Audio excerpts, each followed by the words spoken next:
Pocas veces he dicho lo que voy a decir ahora, pero al menos para mi vida, lo que voy a compartir hoy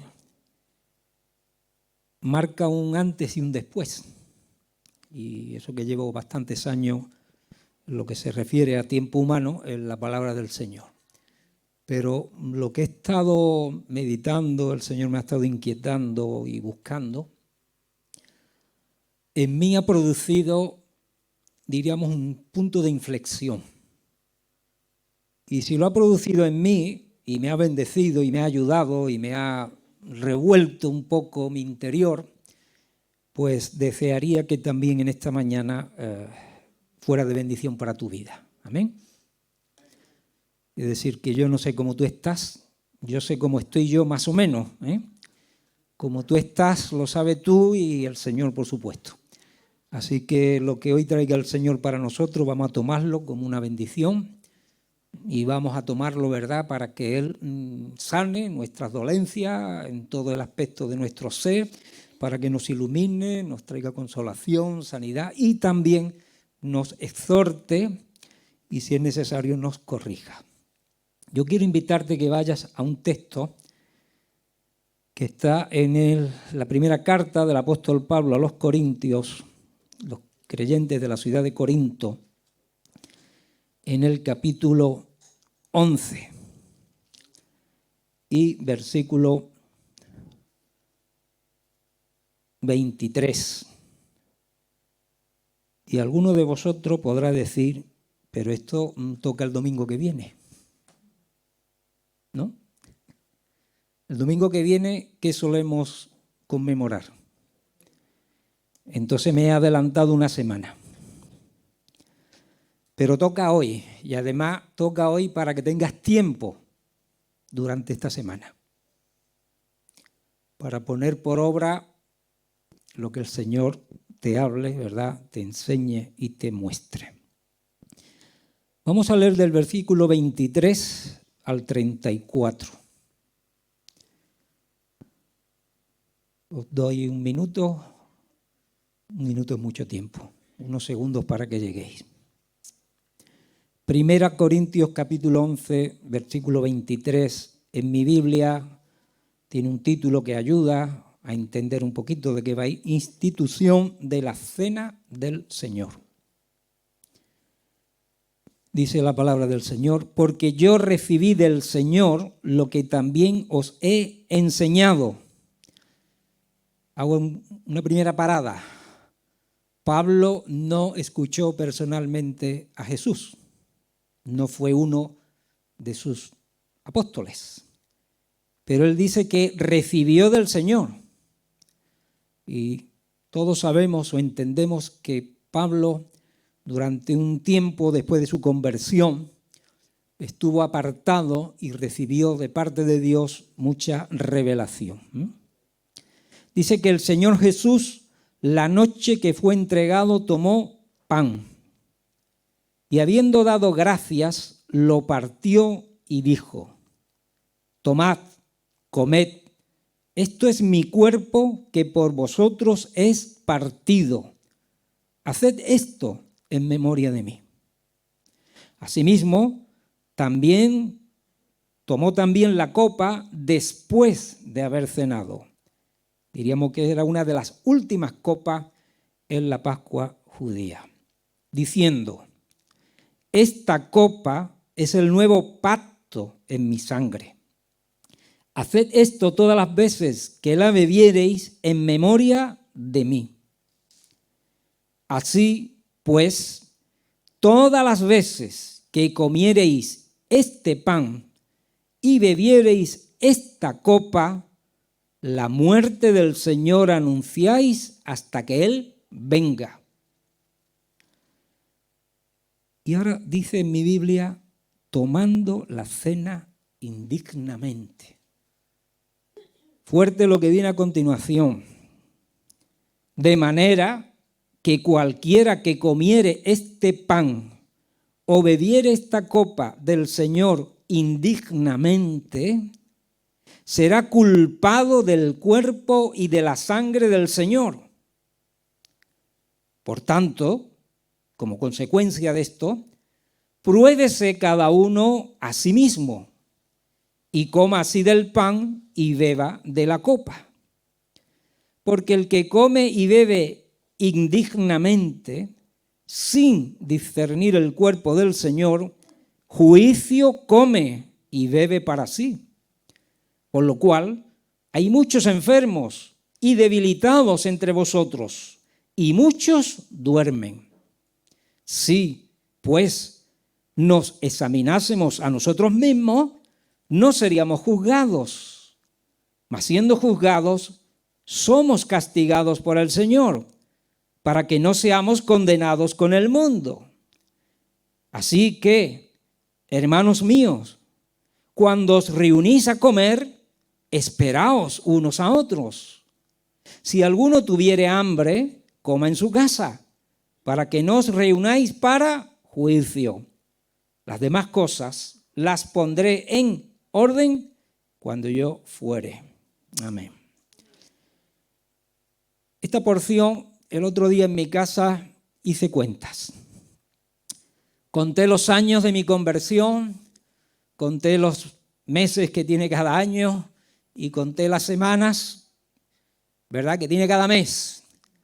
Y me dije a mí mismo, creo que este pasaje lo habré leído, entre leído y oído, me salían 576 veces. Y probablemente me quede corto. Así que si tú eres un creyente de tiempo y sueles estar la mayoría de los domingos de comunión en la iglesia, saca tus cuentas.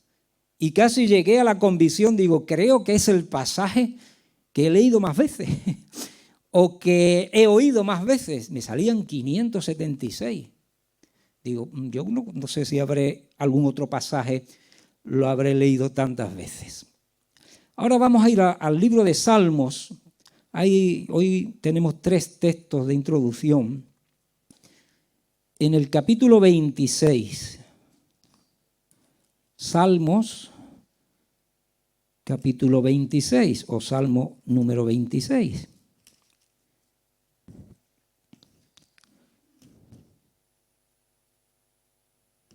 Y leemos el versículo 2. Dice, escudriñame, oh Jehová, y pruébame.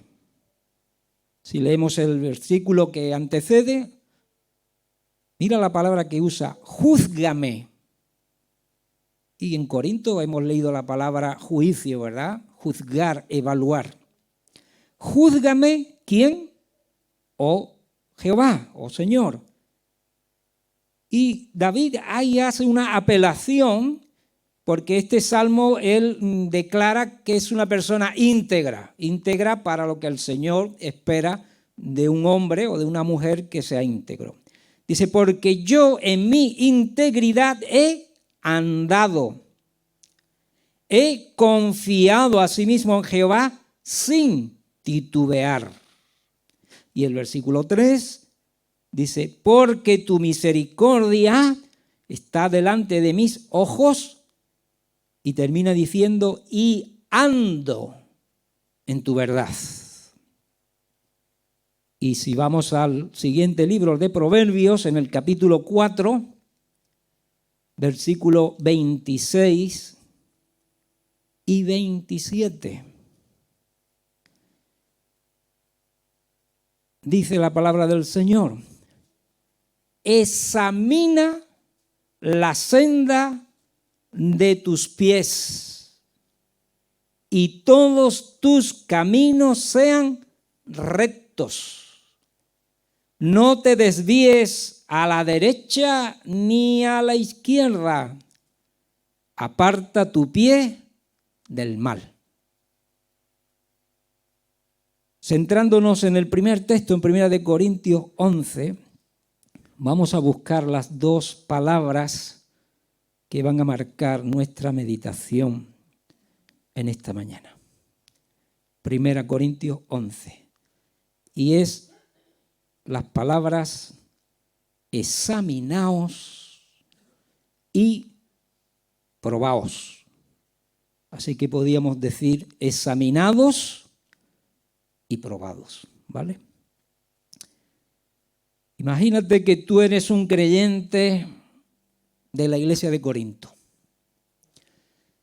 Y en un culto, en una reunión de la iglesia, pues uno de los ancianos, probablemente el pastor principal o el pastor que preside, le dice a la congregación: hermanos, hemos recibido una carta de nuestro fundador, el apóstol Pablo de Tarso.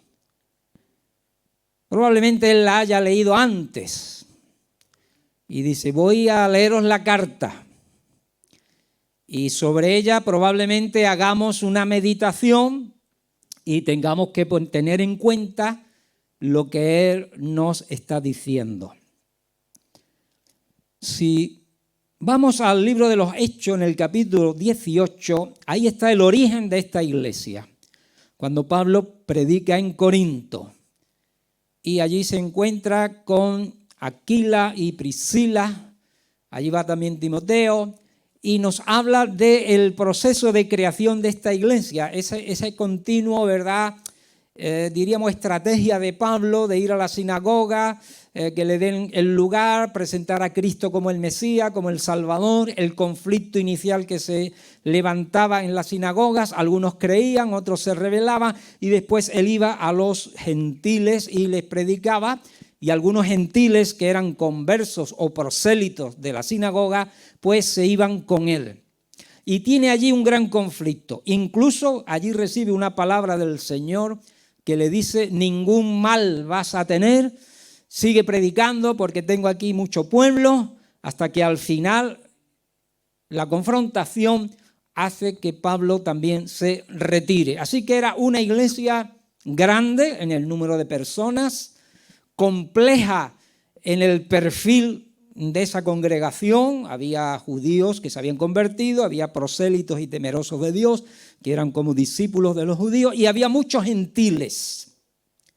Y Pablo instituyó allí ancianos, personas responsables, se fue y siguió en contacto con ellos, o bien mandando colaboradores que se informasen cómo iba la iglesia, o visitándola en una segunda vuelta, y si podía en una tercera, para ir consolidando la congregación. Así que él estaba informado de lo que allí estaba ocurriendo. También le habían hecho unas preguntas que él contesta en esta carta. En el comienzo de la carta, pues hay bendición y reconocimiento de que es una iglesia que está dotada de muchos dones y de muchos talentos. Pero inmediatamente entra en mostrarle a esta diversa y amplia congregación una serie de aspectos que son muy llamativos y que tienen que ser corregidos, que tienen que ser colocados perfectamente en cómo deben de manifestarse o cómo deben de comportarse. Así que a medida que se lee la carta a la congregación, yo creo que algunos creyentes empezarían a mover las sillas, ¿no? Algunos comenzarían a poner un poco la cara de asombro, y otros diciendo: uy, la que nos está cayendo. Y otros quizás diciendo: pues mira, está reconociendo, ¿verdad?, que Dios se mueve en medio de la iglesia, que Dios reparte dones, que hay talentos, y lo que nos está enseñando, ¿verdad?, nos está mostrando qué aspectos debemos de mejorar y cuáles debemos de evitar. Así que habría un conjunto de reacciones internas en los oyentes. Sin este texto, al menos en lo que yo he aprendido de mí, sin este texto de Primera de Corintios, creo que no tendríamos un claro conocimiento de lo que después con el tiempo se llamó, ¿verdad?, la cena del Señor. Sí que en los evangelios se conoce cuando es instituida, pero allí Jesús estaba celebrando la fiesta de la Pascua, judía, y eso tenía un significado. Y allí el Señor es cuando, ¿verdad?, constituye, y a la hora de partir el pan, como hemos leído, al final, cuando se reparte la copa, Él da allí, ¿verdad?, una enseñanza a los apóstoles y les dice que hagan eso en conmemoración de Él. Pero después, cuando vamos al libro de Hechos, no se nos relata ninguna cena. Dice que los creyentes se reunían por las casas, compartían el pan. Bueno, pero no asistimos a ninguna explicación de cómo se celebraba. Y es aquí en Corinto donde, poniendo orden, Pablo, en la cena del Señor, nosotros deducimos qué era o qué es y qué es lo que debe ser. Se supone, o podríamos suponer, que a lo mejor en Corinto era una cena. A lo mejor la iglesia decía, nos vamos a reunir a tener un ágape, ¿verdad?, una comida en común, pero en esa comida lo que vamos es a recordar la cena del Señor. Pudiera ser así. Pero hoy nosotros, después de tantos años, sabemos cómo lo estamos haciendo. Ha tenido una evolución y lo normal es que dentro de un culto de iglesia, algunas lo hacen expresamente para ese motivo, nosotros pues dentro de un culto, ¿verdad?, hay un momento donde conmemoramos y participamos de la mesa del Señor. Eso ha tenido una evolución a lo largo de los siglos hasta que ha llegado a lo que la mayoría de las iglesias suelen o solemos hacer. ¿Qué fue lo que motivó entonces a Pablo a escribir esto? Es fácil si tú lo lees o lo hemos leído. Él o fue informado o tuvo deducción de que no se estaba cumpliendo el propósito para lo cual Jesús instituyó ese acto. Y nosotros decimos que es una de las dos ordenanzas que Jesús dio a la iglesia.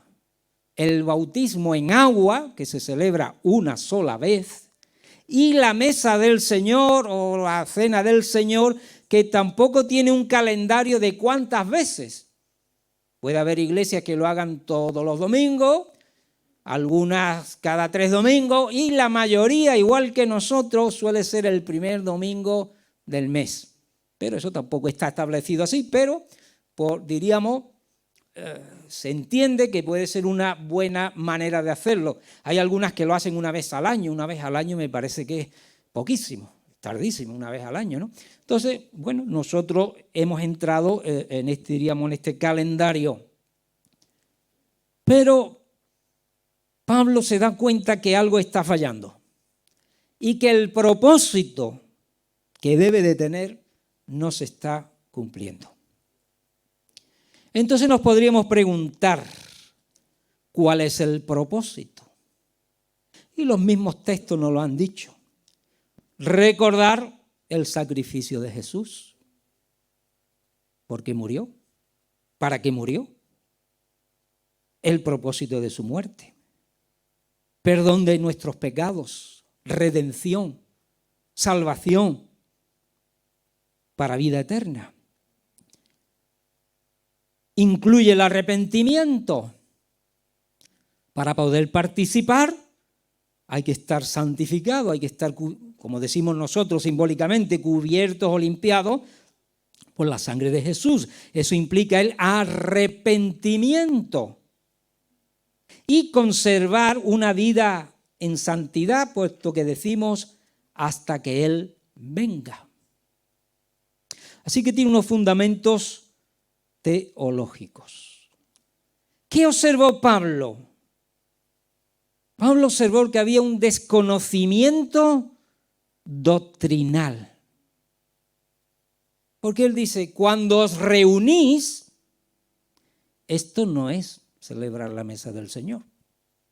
Luego había un desconocimiento en la doctrina que debe implicar la mesa del Señor.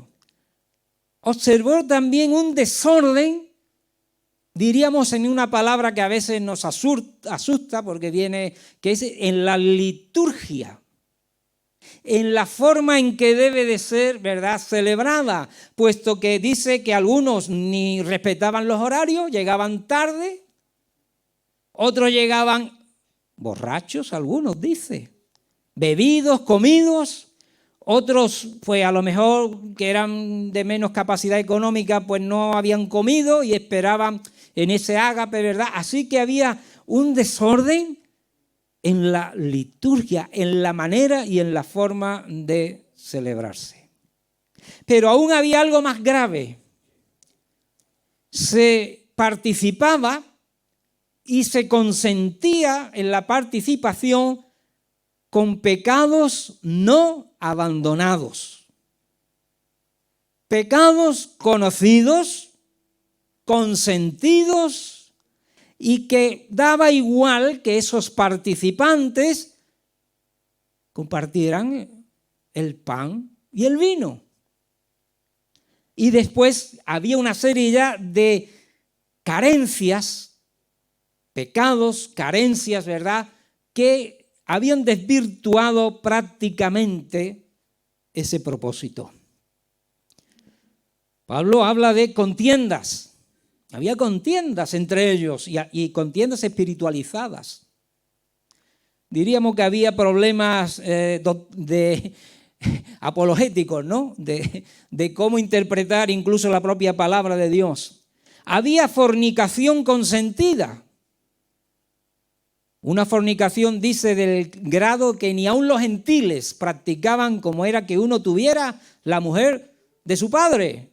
Eso ni lo dice, es que ni los gentiles llegan a cometer ese tipo de adulterio tan horrible.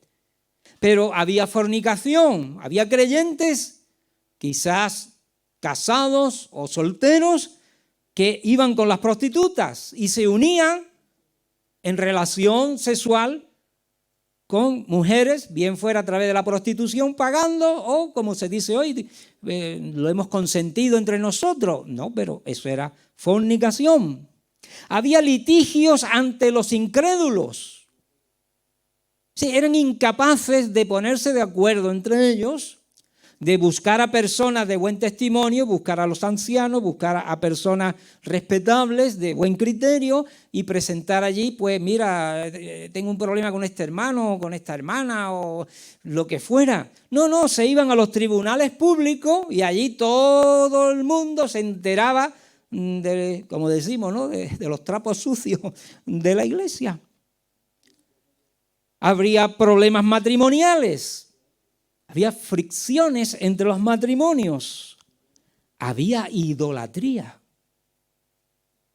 En aquellos tiempos probablemente fuera una idolatría con el ídolo visible, quizás un dios pagano, ¿verdad?, de algunos que todavía mantenían ahí una cierta relación con esos dioses, o estaban entre el cristianismo y el paganismo, a lo mejor iban a algún templo o a alguna fiesta pagana, o en su casa todavía mantenían algún ídolo. Nosotros hablamos hoy también de la idolatría del corazón, es decir, cuando ponemos a algo o a alguien por encima de Dios. Incluso entra en ciertos detalles como eran las propias vestimentas. Cómo era el vestido y la moda. Habla del pelo en las mujeres y el pelo o el cubrimiento en los hombres. Vale que estamos hablando de Corinto en el primer siglo y todo lo demás, pero entra en muchos detalles que anteceden a este capítulo. Después sigue hablando de los dones espirituales, de cómo deben de ser practicados, ¿verdad? Y sigue dando unas instrucciones finales. Cuando llega el capítulo 11, que es el momento antes de entrar en la mesa del Señor, ¿qué es lo que él recomienda? ¿Cómo solucionar esto? Pues de entrada, la primera solución es examinaos y comprobad. porque no hay peor error del que uno no se da cuenta, ¿verdad? Yo fui un idólatra. Todos sabéis, los que conocen mi testimonio, que yo salía en Cádiz en las procesiones con mi túnica de penitente, mi vela, iba delante del Cristo o delante de la Virgen, tenía mi medalla, tenía mis estampas. Yo era idólatra. Creía que eso era bueno hasta que lo examiné a la luz de la palabra y me di cuenta. Entonces examiné y comprobé que era un idólatra. ¿Qué hago entonces? ¿Qué tengo que hacer? Apartarme de eso, ¿no? Por eso dice Pablo, él da unos conocimientos y dice, mira, yo observo esto, ta. Y ahora dice, examinadlo, comprobadlo y apartaos. Porque la mesa del Señor es para gozo, para paz, para alegría, para recordar la maravillosa obra de Cristo en nuestra vida, para fortalecer nuestra fe, para proyectar nuestra esperanza venidera y que no se convierta en algo para juicio. ¿Por qué? Porque Dios es un Dios celoso. Y Dios no va a mezclar su santidad con el pecado, ni su luz con las tinieblas. Y de alguna manera Dios estaba avisando y dando señas de que no estaba conforme con ello. Y Pablo se lo tiene que decir, pero vamos a ver, recapitular, pensar. Entre vosotros hay debilidades, hay enfermedades. Algunos duermen, yo no sé si se refiere esta palabra a que algunos duermen, es que han muerto antes de que se fueran al mundo y se perdieran del todo, no lo sé. O es un sueño ya espiritual y que andaban en una carnalidad total. Pero hay que hacerse, como decimos, un chequeo espiritual.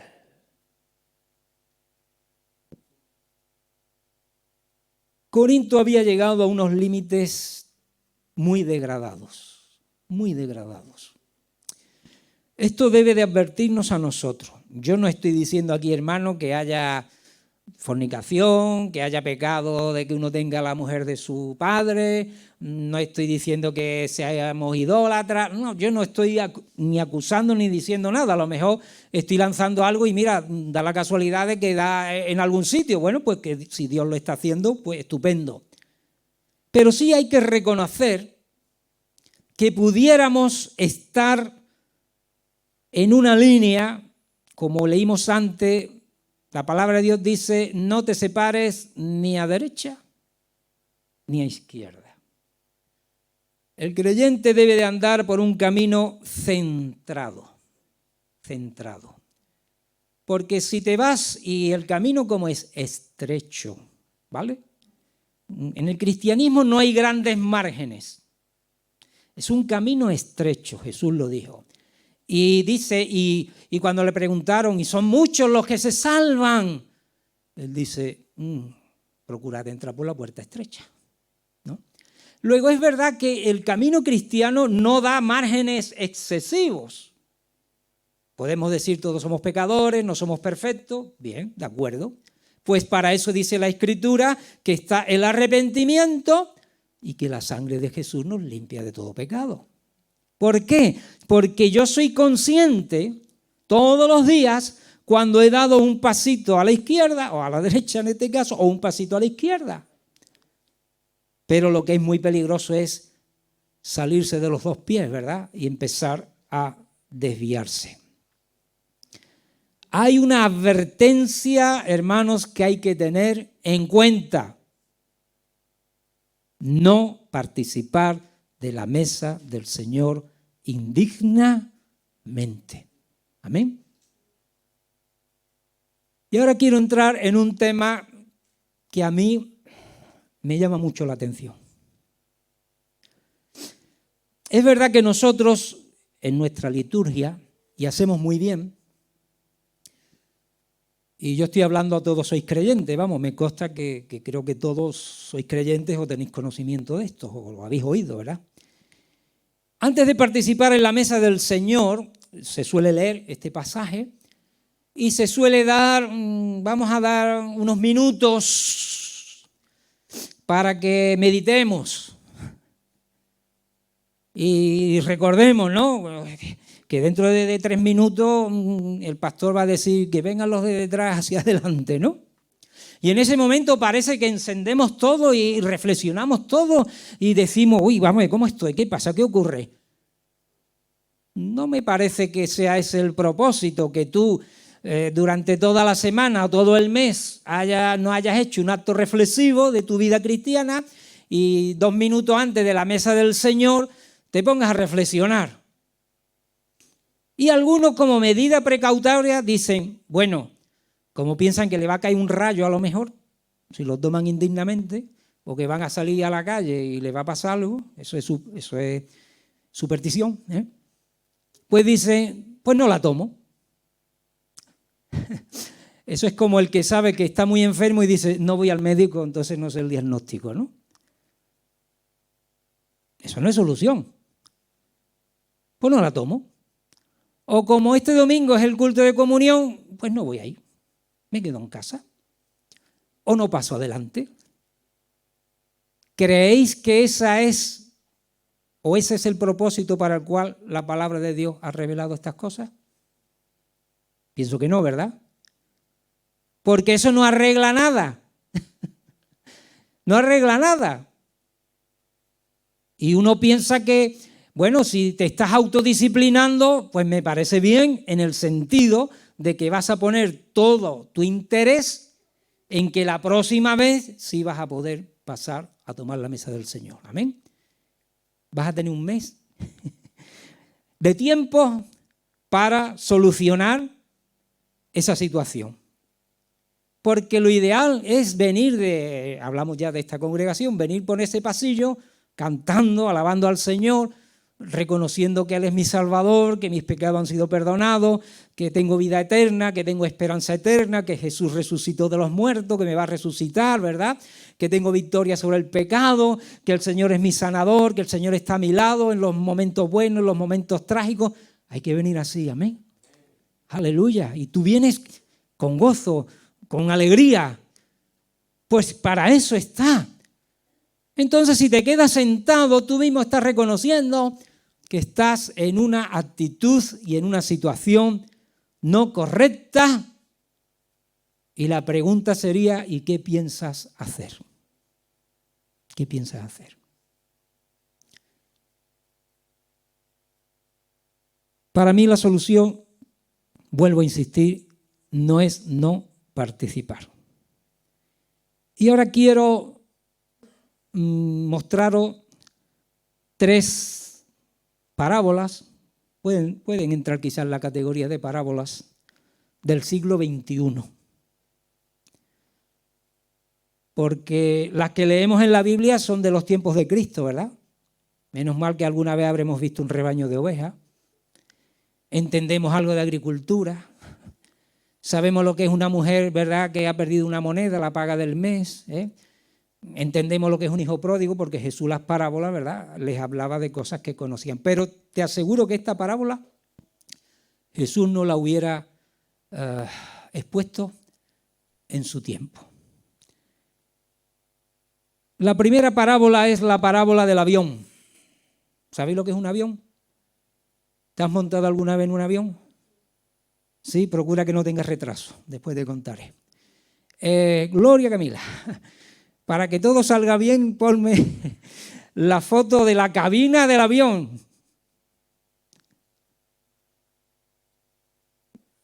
¿Qué veis ahí?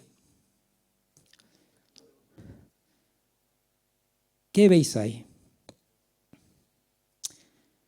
Yo nunca he estado en la cabina de un avión porque no te dejan entrar, ¿verdad? Salvo que el piloto sea tu amigo. Si tú entras por primera vez en esa cabina y te dicen, arranca el avión, tú dices, ¿por dónde empiezo, no? Fíjate en varios detalles que te quiero decir. Primero, la cantidad de sensores que hay. Diríamos chivatos en nuestro lenguaje coloquial. No solamente delante, sino en el techo. A la izquierda se deduce que está el piloto. Y a la derecha, ¿quién está? Copiloto. ¿Qué le está diciendo el piloto al copiloto?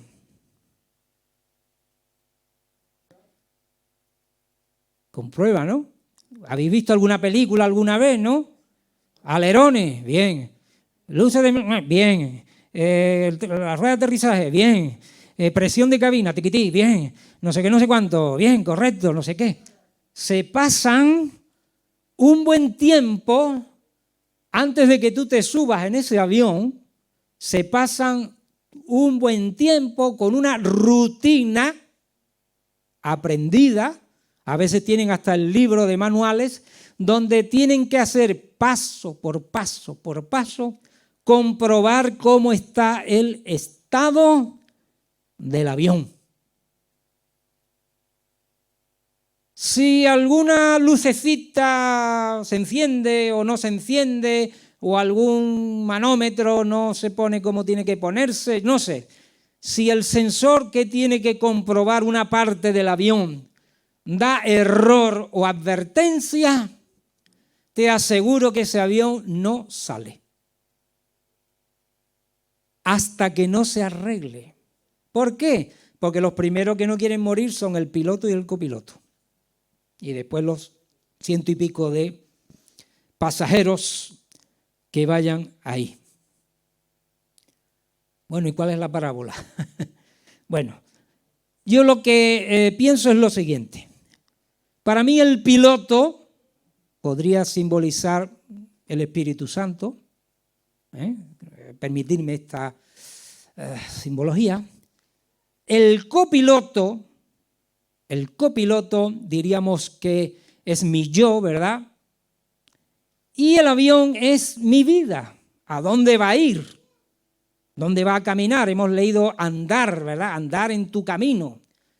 Entonces yo tengo que permitir que el Espíritu Santo me diga a mí, comprueba esto, comprueba aquello, comprueba lo otro. ¿Qué tal está esto? ¿Qué tal aquello? ¿Cómo va? ¿Cómo va? ¿Cómo no va? ¿Qué deja de ir? Y cuando todo vaya ok, dice, ahora anda. Amén. Ahora camina por el mundo. Ahora vive la vida.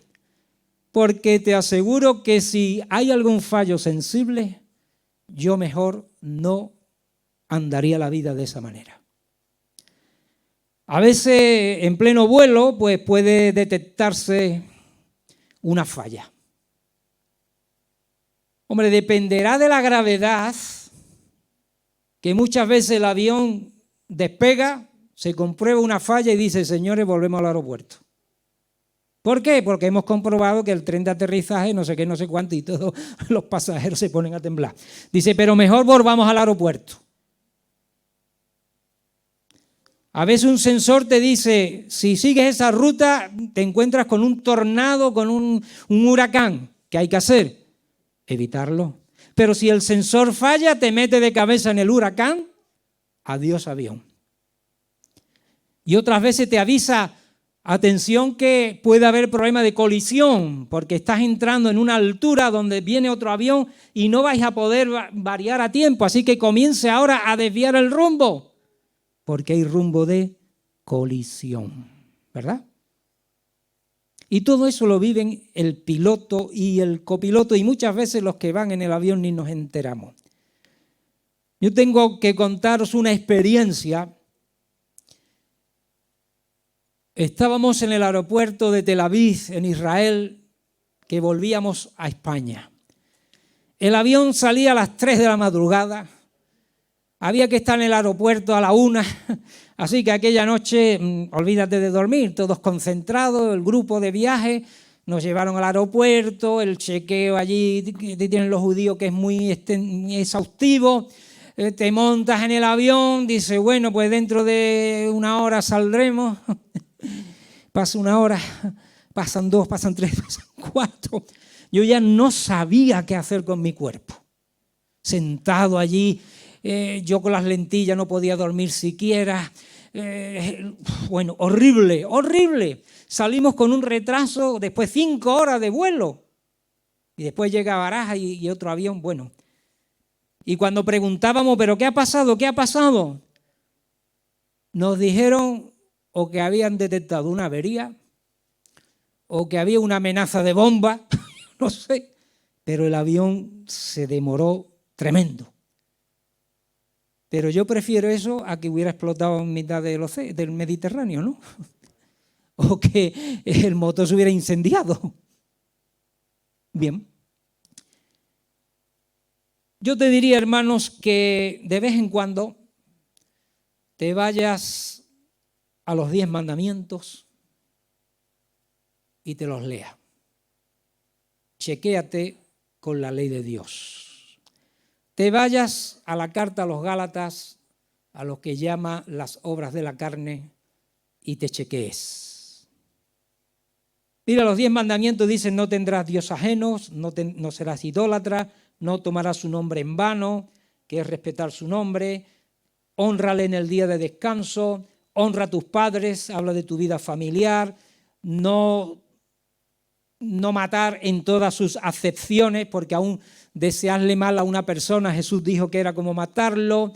No adulteres, eso habla de tu vida sexual. No hurtes, eso habla de tu honradez. No des falso testimonio, eso habla de tu verdad, de que seas una persona veraz. No codicies no tengas celos y envidias con los demás, ni contienda codiciando lo que no es tuyo. Y los frutos de la carne ya sabemos que hablan, ¿verdad?, de todo eso que tiene que ver con el carácter y la manera de ser de una persona. Así que, hermano, despegue tu avión cuando los sensores te hayan avisado que está correcto. Y si te es muy complicado el tema del avión y eres una persona que tienes un vehículo o alguien que tiene un vehículo, te digo lo siguiente. Cuando tú te montas en un coche y le das al contacto, ¿qué ocurre? Antes de arrancar. Se encienden luces y te avisan el aceite, ¿verdad? Te suelen avisar del aceite, de la batería, ¿de qué más? ¿Tú qué tienes en una furgoneta? ¿De qué más?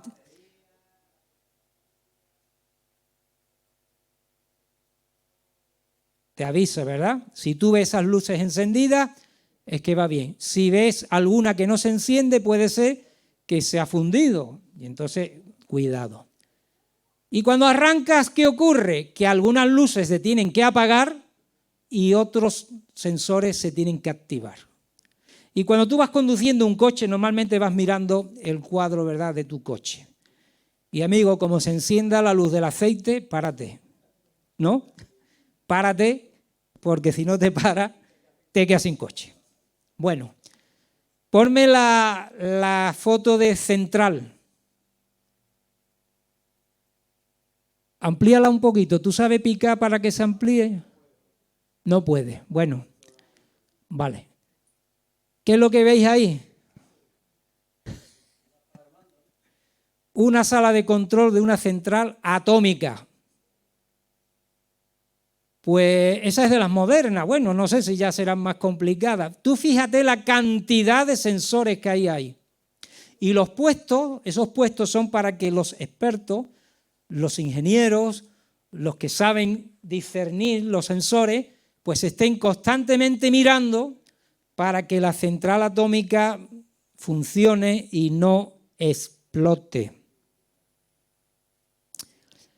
Normalmente las centrales atómicas, ¿para qué sirven? Sí, pero ¿para qué se usa esa energía? Para iluminar, ¿no? Vamos a decir que esa energía normalmente en muchos países sirve para que tengamos luz en la sala, ¿no? Para que haya energía, para que funcionen los aparatos, para que haya luz, ¿no? Y es una manera de obtener energía. ¿A ti no te dice algo la palabra de Dios cuando dice que seamos sal y luz nosotros? Vamos a pasar de nuestra vida personal, que creo que hemos arreglado en la cabina del avión, a que como creyentes tenemos que reflejar la luz de Cristo. ¿Amén? ¿Sí o no? Nosotros tenemos que reflejar el carácter, la luz de Cristo, el testimonio de Cristo, porque este mundo está en tinieblas. Y los únicos que en este mundo le pueden decir al mundo cómo está y dónde está la solución es la Iglesia. Si hablan mal de nosotros, dice la Escritura que sea ¿cómo? ¿Cómo? Mintiendo. Amén. Luego deberíamos de ocuparnos y preocuparnos mucho de cómo es nuestro testimonio hacia afuera. ¿Qué dicen tus vecinos? ¿Qué dice tu familia? ¿Qué dice tus compañeros?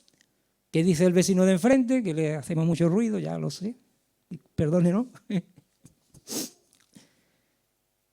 Tu testimonio. Tienes que evaluar tu testimonio. A veces nos da igual. A mí me da igual lo que piensen los demás. Pues eso no, ¿cómo te va a dar igual? Eso no debe ser. Si yo me entero de que hay personas a mi alrededor que dicen es que Julio es un antipático, pues yo tendré que analizar y decir, vamos a ver, ¿por qué lo ha dicho? Es que es muy antipático. Bueno, vamos a ver, ¿no? A lo mejor lo ha dicho porque tiene un concepto erróneo de mí, pero yo me preocuparía. Y ya no digamos si dicen, es un hipócrita. Este mucho habla del Señor y le chilla a la mujer todas las noches. Y le grita a los hijos. Y llega a su casa a las tantas de la madrugada harto de vino. Pues amigo, eso ya son palabras mayores, ¿eh? O yo lo he visto, sí, con la mujer del brazo el domingo por la mañana, pero el sábado por la tarde entra en ciertos sitios donde no debería de entrar. Hermano, examinémonos, amén. Examina tu central atómica. Y el último, bueno, no, ponme otro que pone Chernóbil, por favor.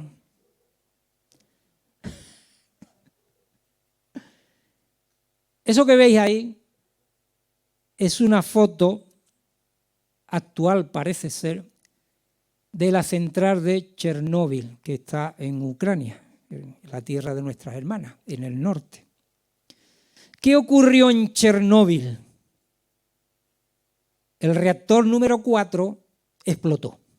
Se dice que estaban haciendo una prueba. Parece que la prueba era parar y arrancar. Algo salió mal, el reactor fusionó, se calentó enorme, explotó y toda la radioactividad, en vez de ir canalizada para darle luz a todas las poblaciones, se fue a la atmósfera y contaminó cantidades de kilómetros cuadrados alrededor. Llegó a países del norte, mira, a los noruegos y suecos que les encanta recoger las frutitas de otoño y hacer las mermeladas y todas esas cosas, durante un par de años por lo menos no pudieron, porque estaba contaminado. Los esquimales, que su economía son los renos, tuvieron que sacrificar todos los renos porque estaban contaminados. Mucha gente murió y está muriendo todavía de la radioactividad. Se dice que ahora en la guerra llegaron los rusos a Chernobyl y todo el mundo estaba asustado a ver qué va a pasar cuando lleguen estas tropas. Después se retiraron y dicen que al retirarse las tropas rusas la radioactividad ha sido mayor. Y esa foto, si tú te acercaras, está y se ve todos esos controles, igual que vimos la anterior, que estaban de punta en blanco, el de la izquierda más abajo está destruido. Yo no sé qué hacen ahí esos operarios, yo no sé si tiene un contador Geiger de esto, porque esa central está de pena, miradla ahora. Dice que tuvieron que cubrirla de hormigón para taparlo, murieron bomberos, murieron personas que dieron su vida para evitar el problema. ¿Qué pasó? Probablemente falló algún sensor. Probablemente algo no funcionó y explotó. Ponme ahora el que pone... ¿Qué pone? La última foto. Vale. ¿Qué es eso?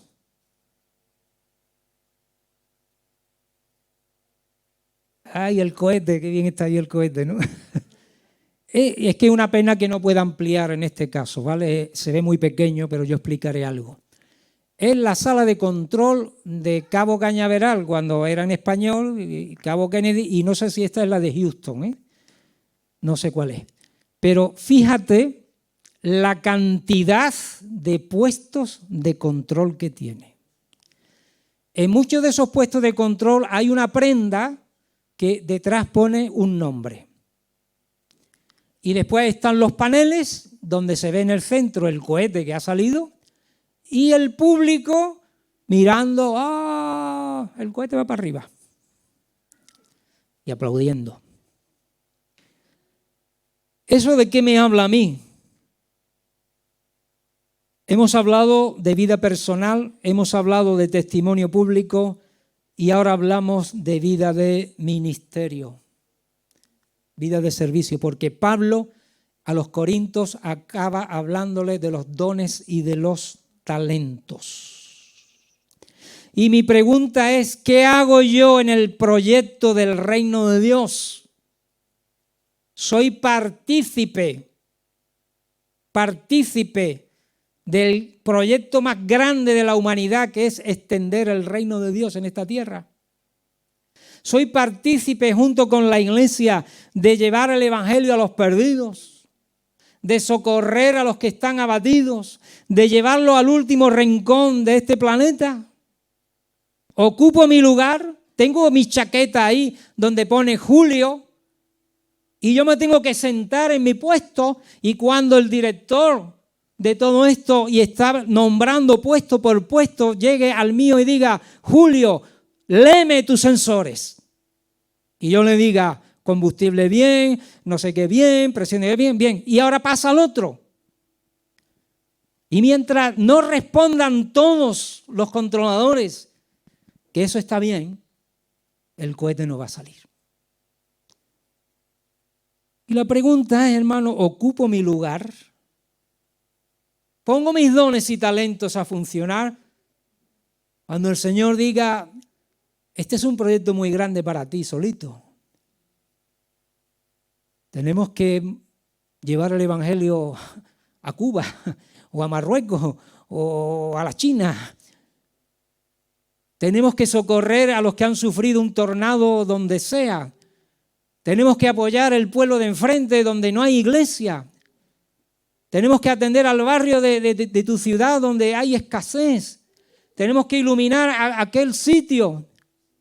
Y tú digas, no, yo estoy fuera mirando cómo, uy, mira qué bien va la cosa. Subió el cohete. Y yo tengo que estar ahí dentro. Amén. ¿Sí o no? ¿Sabe que tú y yo vamos a responder de nuestros dones y talentos? Te di 1, ¿qué hiciste? Te di 2, ¿qué hiciste? Te di 3, ¿qué hiciste? Te di 5, ¿qué hiciste?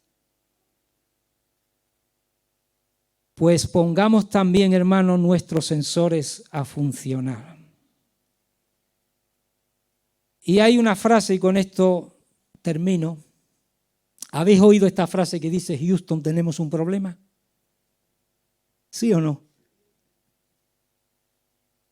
Exactamente como me he metido a estudiarlo, no dice Houston tenemos un problema o hay un problema, sino que decía Houston hemos tenido un problema. Pero bueno, da igual. Apolo 13, una misión de llevar 3 astronautas a la Luna. Todo iba bien. Y a miles de kilómetros ahí en el espacio sideral, algo falla en la nave. Falló un sensor, no se dieron cuenta. Y entonces la nave empezó a echar CO2, a consumir oxígeno, y haciendo los cálculos, desde luego se olvidaron ya de que llegaran a la Luna, eso olvídate. Ahora lo que tenemos es que traer a esos 3 hombres sanos y salvos a la Tierra. Y según los cálculos, iban a morir antes de llegar, porque no tenían suficiente oxígeno para resistir. Los llevaron a la parte más apartada, donde el consumo era menor. Probaron muchos chequeos, a ver, por aquí, por allí. No hay suficiente. Pero ocurrió un milagro humano. Los científicos en la Tierra se pusieron a trabajar como locos. Y le dijeron al director: hemos dado con la solución. A ver, ¿dónde está la solución? Ven. Y en una mesa le enseñaron un montón de artilugios, piezas desconexadas entre sí. Dice: ¿y esto qué es? Dice: todo esto está arriba, en la nave. Si ellos las buscan y las unen, harán un filtro. Y ese filtro impedirá que los gases nocivos aumenten y puedan llegar a la Tierra. Así que esos 3 astronautas comenzaron a buscar todas esas piezas. Hicieron ahí un artilugio. Lo colocaron donde le dijeron y salvaron la vida. Tenemos la solución, hermano. Si algo va mal, tenemos la solución. Ponte de pie y vamos a orar.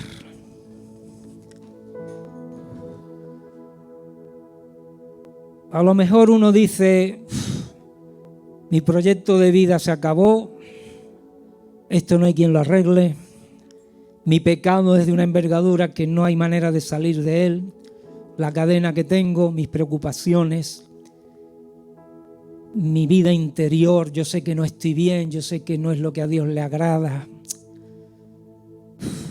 Me voy a estrellar, o estoy ya a punto de estrellarme. Y dice la palabra: hay solución. Hay solución.